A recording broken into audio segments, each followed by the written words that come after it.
Hello viewers, துலாம் ராசி நேயர்களுக்கு அடுத்து வரக்கூடிய 7 நாட்களானது மிக முக்கியமான நாட்களாக அமைஞ்சிருக்குங்க. காரணம் என்னன்னா, இந்த 7 நாட்களில் தான் பல முக்கியமான கிரகங்களுடைய இடமாற்றங்களானது ஏற்பட போகிறது.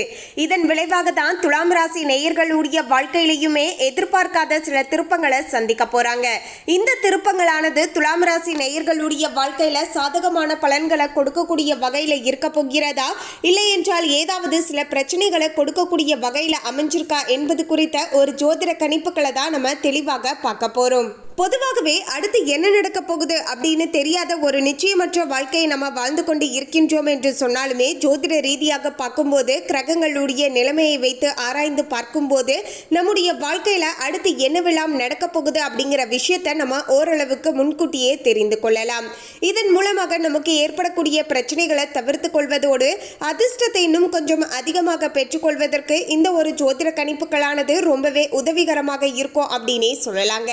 துலாம் ராசி நேயர்கள் இந்த வீடியோவை பார்க்கக்கூடியவங்க மறக்காம ஓம் ஸ்ரீம் சுக்கிரனை போற்றி அப்படிங்கிற இந்த திருமந்திரத்தை கமெண்ட்ஸ்ல 3 முறை டைப் பண்ணுங்க. இதன் மூலமாக குடும்பத்துல சுபிட்சமான சூழ்நிலையானது உண்டாகும். குடும்பத்துல சண்டை சச்சரவுகள் இல்லாமல் நிம்மதியான சூழலானது இருக்கக்கூடும் அப்படின்னே சொல்லலாங்க.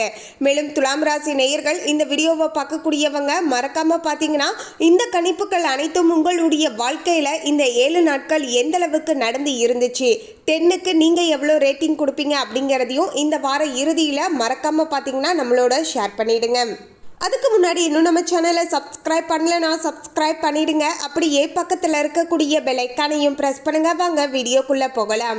30/6/2025 திங்கட்கிழமையில இருந்து வரப்போகின்ற 6/7/2025 ஞாயிற்றுக்கிழமை வரையிலான இந்த இடைப்பட்ட 7 நாட்கள்ல தான் பல முக்கியமான கிரகங்களுடைய மாற்றங்களானது தொடர்ச்சியாக ஏற்படக்கூடிய வகையில் அமைஞ்சிருக்குங்க. இதன் விளைவாக தான் இனி வரப்போகின்ற நாட்களில் துலாம் ராசி நேயர்களுடைய வாழ்க்கையில் இதெல்லாம் நிச்சயமாக நடந்தே தீரும் என்றும் ஜோதிட ரீதியாக கணிக்கப்பட்டு இருக்கிறது. துலாம் ராசி நேயர்களே, துலாம் ராசி அன்பர்களுக்கு இனி வரப்போகின்ற அடுத்த 7 நாட்களானது உங்களுடைய ராசிக்கு 9வது இடத்துல தான் சூரியன் சஞ்சாரம் செய்து கொண்டு இருக்காரு. ஸோ இதன் விளைவாக இனி வரப்போகின்ற நாட்களில் தொட்ட காரியங்கள் எல்லாமே வெற்றிகரமாக நடைபெறக்கூடிய வகையில் துலாம் ராசி நேயர்களுக்கு இந்த வாரம் மட்டும் சாதகமான முறையில் அமைஞ்சிருக்கு அப்படின்னே சொல்லலாங்க.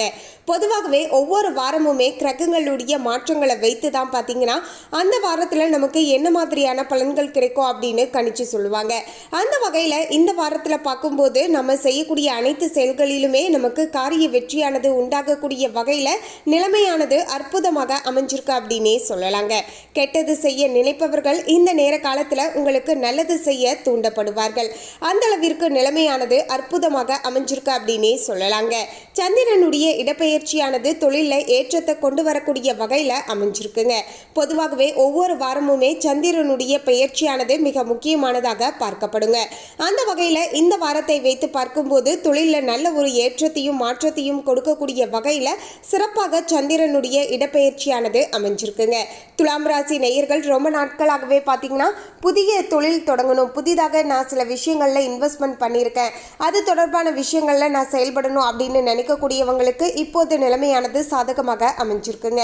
புதிய கடைகள் திறக்கக்கூடிய வாய்ப்பானது இப்போது அமைஞ்சிருக்கு. வியாபாரத்திற்கு தேவையான உதவியானது வெளியூரில் இருந்து உங்களுடைய கைக்கு சாதகமாக கிடைக்கக்கூடிய வகையிலையும் சூழ்நிலைகளானது திருப்திகரமாக அமைஞ்சிருக்கு அப்படின்னே சொல்லலாங்க. செவ்வாய் 11ஆம் இடத்தில் அமர்ந்து சஞ்சாரம் செய்து கொண்டு இருக்காரு. ஸோ இதன் விளைவாக துலாம் ராசி நேயர்களுக்கு உறவினர்களால் குடும்பத்தில் பார்த்தீங்கன்னா பிரச்சனைகளானது உண்டாகும் என்பதால் சில இடங்களில் கொஞ்சம் பார்த்து நடந்து கொள்ள வேண்டியது மிகவுமே அவசியம் அப்படின்னே சொல்லலாங்க. சகோதர சகோதரிகள் வகையில் பார்த்தீங்கன்னா அனாவசியமான செலவுகளானது ஏற்படலாம் என்பதால் கொஞ்சம் பார்த்து நடந்துக்கோங்க. கொஞ்சம் சில விஷயங்களில் பார்த்தீங்கன்னா கவனத்தோடு இருக்க வேண்டியது மிகவுமே அவசியங்க. பணம் இருக்குது அப்படின்னு சொல்லிட்டு ஏனோ தானோன்னு செலவு பண்ணிடக்கூடாதுங்க. பணம் ஒவ்வொரு ரூபாயும் பார்த்து பார்த்து செலவு பண்ண வேண்டியது மிகவுமே அவசியங்க. அப்போது தான் சில இக்கட்டமான சூழ்நிலைகள் வரும்போது இந்த பணமானது நமக்கு ரொம்பவே உதவிகரமாக இருக்கக்கூடுங்க. இல்லை என்றால் அப்போது அந்த நேரத்தில் நம்ம மற்றவங்க கிட்ட கடன் வாங்க வேண்டிய ஒரு சில இக்கட்டமான சூழ்நிலைகள் வந்துவிடலாம். ஸோ முடிஞ்ச அளவுக்கு இந்த விஷயங்களில் கொஞ்சம் பார்த்து நடந்துக்கோங்க. புதன் 10ஆம் இடத்தில் வீட்டில் அமர்ந்து சஞ்சாரம் செய்து கொண்டு இருக்காரு. எதையுமே திட்டம் போட்டு செய்ய வேண்டும். ஒவ்வொரு விஷயத்தையும் திட்டம் போட்டு செய்யும் போது தான் அதில் உங்களுக்கு காரிய வெற்றியுமே உண்டாகும் அப்படின்னே சொல்லலாங்க. நாம் நினைப்பது ஒன்றாக இருந்தாலும் நடப்பது வேறாக இருக்கும் என்பதால் எல்லா விஷயங்களிலுமே கொஞ்சம் விழிப்புணர்வுடன் நடந்து கொள்ள வேண்டியது மிகவுமே அவசியங்க. ஏதாவது ஒரு விஷயம் பிளான் பண்ணுறோம் அப்படின்னா நம்ம பிளான் பண்ணபடி அது சக்ஸஸ் ஆச்சுன்னா ஓகே. அதுவே நம்ம பிளான் பண்ணாதபடி சில விஷயங்கள் நடக்குது அப்படின்னாலும் அந்த இடத்துல நம்ம எப்படி விழிப்புணர்வுடன் நடந்துக்கணும் அப்படிங்கிறதையும் நம்ம கொஞ்சம் யோசித்து செயல்படுவது நல்லதாக இருக்க கொடுங்க.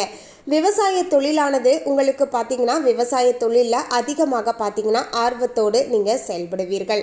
அதே சமயம் பார்த்தீங்கன்னா விரோதிகள் பார்த்தீங்கன்னா வேரோடு அழிந்து போவார்கள். காரணம் என்னன்னா குரு உங்களுக்கு 9ஆம் வீட்டில் இருக்காரு.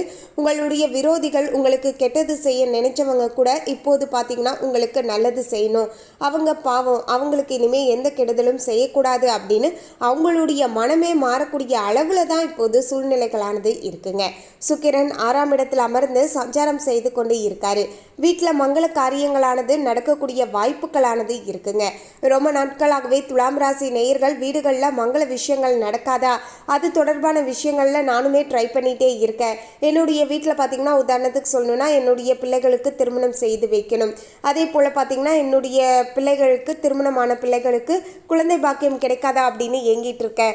நிறைய சாமி கிட்ட நானும் வேண்டிட்டு தான் இருக்கேன். எனக்கு இந்த வரனானது எப்போது கிடைக்கும், இந்த ஒரு மகிழ்ச்சியான விஷயம் வீடுகளில் நடக்காதா அப்படின்னு ஏங்கிக் கொண்டு இருந்த துலாம் ராசி நேயர்களுக்கு இப்போது வீட்டில் மங்களகரமான பல நல்ல காரியங்களானது நடக்கக்கூடிய வகையில் சூழ்நிலைகளானது சாதகமான முறையில் அமைஞ்சிருக்குங்க.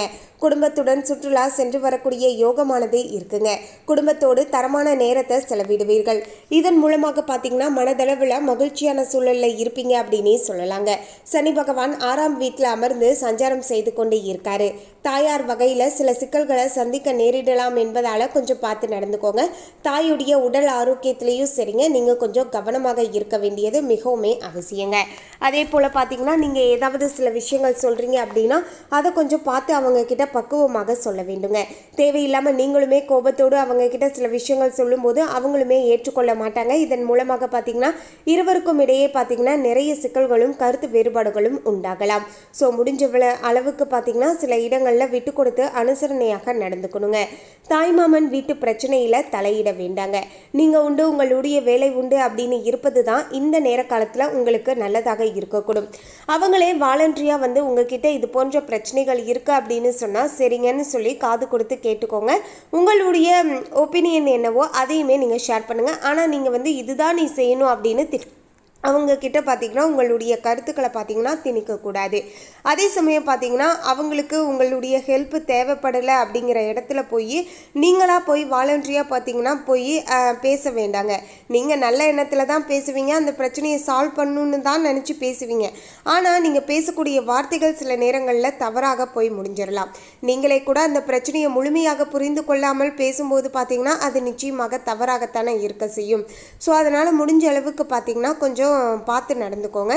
யாருடைய பிரச்சனைகள்லையும் தேவையில்லாமல் போய் நீங்களாக வாலண்டரியாக போய் தலையிட வேண்டாங்க. அது உங்களுக்கே பார்த்தீங்கன்னா பிரச்சனையாக முடிஞ்சிடும். பிறகு ஏண்டா நம்ம அன்னைக்கு அவங்க வீட்டுக்கு போனோம், நாம் எதுக்கு அவங்க பிரச்சனையில் தலையிட்டோம் அப்படிங்கிற மாதிரி நினச்சி நீங்களே ஃபீல் பண்ணுவீங்க. ஸோ இந்த விஷயங்களில் கொஞ்சம் பார்த்து நடந்துக்கோங்க. ராகு 5ஆம் வீட்டில் இருக்காரு. நீங்கள் நினைத்தது தான் நடக்க வேண்டும் என்று பிடிவாதமாக இருக்காதீர்கள்.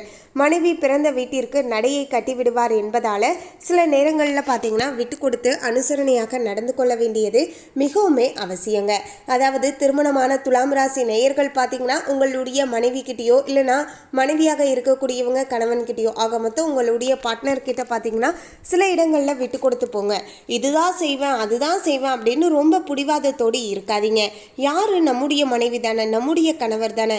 யார் யாருக்காகவோ பார்த்தீங்கன்னா நம்ம காலையிலேருந்து சாயந்தரம் வரைக்கும் பார்த்தீங்கன்னா நிறைய இடங்களில் விட்டு கொடுத்து அனுசரணையாக நடந்திருக்கோம். நம்ம கூடயே இருக்கக்கூடிய நம்முடைய பார்ட்னருக்காக சில விஷயங்களை விட்டு கொடுத்து போவதில் தப்பு கிடையாது அப்படிங்கிறத புரிஞ்சுக்கிட்டு கொஞ்சம் நடந்துக்கோங்க. இதன் மூலமாக இருவருக்கும் இடையே ஏற்படக்கூடிய சண்டை சச்சரவுகளை தவிர்த்து கொள்வதோடு இருவருக்கும் இடையே நல்ல ஒரு அன்பானது அதிகரிக்க ஆரம்பிக்கும் அப்படின்னே சொல்லலாங்க. கேது 11ஆம் வீட்டில் இருக்காரு. ஓசியில் சாப்பிட ஒரு கூட்டமே உங்களை தேடி வரக்கூடும் என்பதால் கொஞ்சம் பார்த்து நீங்கள் எச்சரிக்கையாக இருக்க வேண்டியது மிகவுமே அவசியம் அப்படின்னே சொல்லலாங்க. மற்றபடிக்கு பார்த்தீங்கன்னா இந்த அடுத்த 7 நாட்களில் பெருசாக உங்களுக்கு பிரச்சனைகள் கிடையாது. அதே போல் உங்களுக்கான அதிர்ஷ்டகரமான நாட்கள் அப்படின்னு பார்த்தீங்கன்னா 6, 9, 4, 3. அதிர்ஷ்டகரமான நாட்கள் அப்படின்னு பார்த்தீங்கன்னா 1ஆம் தேதி 2ஆம் தேதி சிறப்பாக இருக்குங்க. வள்ளி தெய்வானை முருகனை இணைந்து வழிபாடு செய்துட்டு வர நல்லது நடக்கும். மேலும் இந்த தகவலை பற்றிய உங்களுடைய கருத்தை கமெண்ட்ல பதிவு பண்ணுங்க. இந்த தகவல் உங்களுக்கு பிடிச்சிருந்தா லைக் பண்ணுங்க, ஷேர் பண்ணுங்க. இது போன்ற சுவாரஸ்யமான தகவலை தெரிந்து கொள்ள சேனலை சப்ஸ்கிரைப் பண்ணுங்க. தேங்க்யூ.